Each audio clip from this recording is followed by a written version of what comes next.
اهلا وسهلا بيكم، يا رب تكونوا في احسن حال. النهارده هنعمل وصفة سهلة بسيطة خالص، حاجة كده تقدروا تعتمدوها في وصفات رمضان. هنعمل رز بالبصل والمشروم. ما تستغربوش، بصراحة حاجة تحفة، طعمها بجد لذيذ قوي ومفيش اسهل من كده. ونغير بقى من وصفات الرز التقليدية، سواء بقى رز بالشعرية، رز ابيض، رز حبة وحباية، او رز حبة وحبة. لا، احنا النهاردة هنعمل بقى رز بالبصل والمشروم بطريقة سهلة. في حلة على النار هنحط فيها سمنة او زبدة او زيت زي ما انت متعودة تطبخي، وننزل بيه بصلة كبيرة متقطعة مكعبات صغيرة.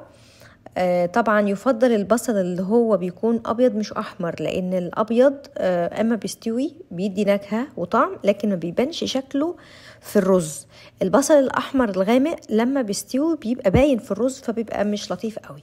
نقلب البصل لحد ما البصل بتاعنا يدبل ويصفر معانا شوية، وبعدين نحط توم مفروم ونقلب. طبعا التوم لما بيشم النار او لما بتحطيه على النار ريحته بتطلع بسرعة، ما بياخدش وقت.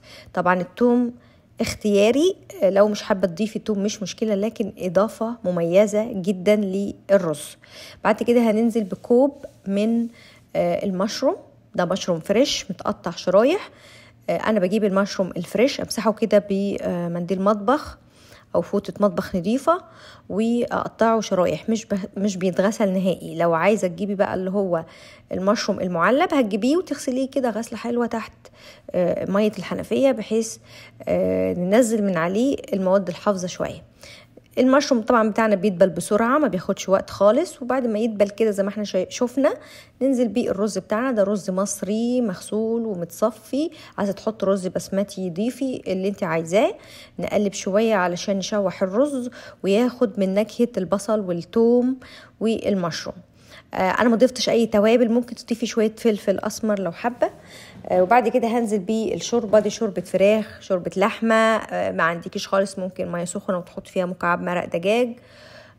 طبعا ما حطيتش اي توابل غير طبعا الشوربه كانت مملحه، فما احتجتش ان انا اضيف اي ملح زياده للرز. هغطي الحلة واسيب الرز بتاعنا لحد ما يغلي.